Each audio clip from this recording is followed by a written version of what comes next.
अनहोनी रात में आपका स्वागत है। तो चलिए बढ़ते हैं आज की इस कहानी की ओर। महेंद्र दीवान की ये कहानी है। उसने बीए तक का पढ़ाई किया हुआ था और वो उत्तर प्रदेश का रहने वाला था।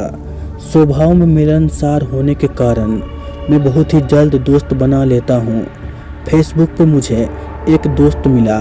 उसने मुझे मुंबई घूमने के लिए आमंत्रित किया। मुझे पहले ही मुंबई जाने की बहुत ही इच्छा थी, इसलिए मैंने मुंबई जाने का पक्का किया। लेकिन मुझे नहीं पता था कि ये मेरी छुट्टियां बहुत ही भयानक तरीके से ख़त्म होगी। आज भी मैं उस खाकी कपड़े पहने हुए भूत के बारे में सोचता हूँ तो मेरे मुंह से चीख निकल जाती है। मुंबई में मेरे दोस्त प्रतीक ने रेलवे स्टेशन के पास वाला घर पे मुझे रहने के लिए जगह दिया। 10 दिन की छुट्टियों में जुहू चौपाटी, महालक्ष्मी मंदिर, गेटवे ऑफ इंडिया देखने का नक्की किया। प्रतीक नौकरी करता था, इसीलिए उसके पापा को दोपहर का खाना देने जाने को मैंने मदद करने का नक्की किया। मुझे नहीं पता था कि दोस्त के पिताजी की ये मदद मुझे बहुत ही भारी पड़ने वाली थी। मैं मीरा रोड से टिफिन लेके जा रहा था। अचानक मेरी नज़र दाईं ओर खाकी कलर के कपड़े पहने हुए एक आदमी पे पड़ी। मुझे लगा कि वो एक रेलवे का कर्मचारी होगा। मैंने उसको देखकर अपना सिर थोड़ा हिलाया और उसने भी अपना सिर हिलाया। लेकिन मैं जैसे ही आगे बढ़ा, वो आदमी भी रेलवे के पटरी पे आगे आगे चलने लगा। अब मुझे डर के कारण पसीना होने लगा, क्योंकि मुझे लगा कि वो मानसिक रूप से अस्वस्थ है या फिर वो मुझे मारकर लूट लेना चाहता है। मैंने अपनी चलने की स्पीड बढ़ाई तो उस आदमी ने भी मेरे साथ दौड़ने लगा। दौड़ते दौड़ते अचानक उसने एक पत्थर उठा लिया और दूसरे हाथ में पहले से ही एक लकड़ी थी। जब वो पत्थर लेने के लिए नीचे झुका तब उसकी पीठ मेरी ओर हुई तो मैंने देखा कि उसकी पीठ पे मांस के टुकड़े लटक रहे थे और खून की धार बह रही थी। तब मुझे पता चला कि मेरी उसके साथ मुलाकात हो चुकी है। अचानक ट्रेन की सीटी बजी और सीटी बजने के साथ ही उस आदमी ने चीखें निकाली मेरे पर। मेरे तो रूह तक खड़े हो गए और मैं कुछ भी सोचे बिना टिफिन फेंक के जोर से दौड़ने लगा।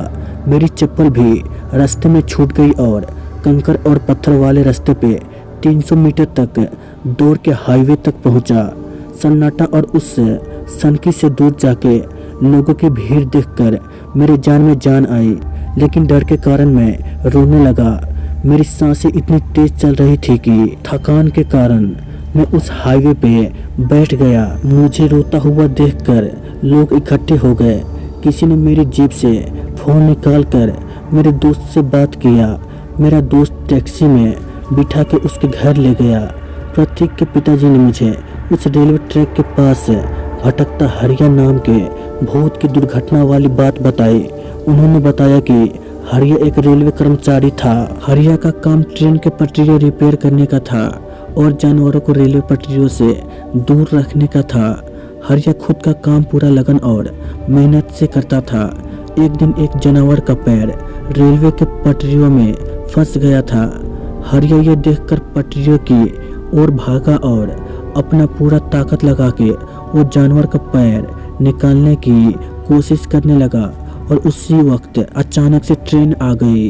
लेकिन बहुत ही कोशिश के बाद हरिया उस जानवर का पैर पटरियों में से निकाल तो दिया, लेकिन ट्रेन की आवाज़ के कारण घबरा गया हुआ जानवर ने अपने सींग से हरिया को उझाड़ के पटरियों पर फेंक दिया और हरिया की पीठ पर से ट्रेन गुजर गई।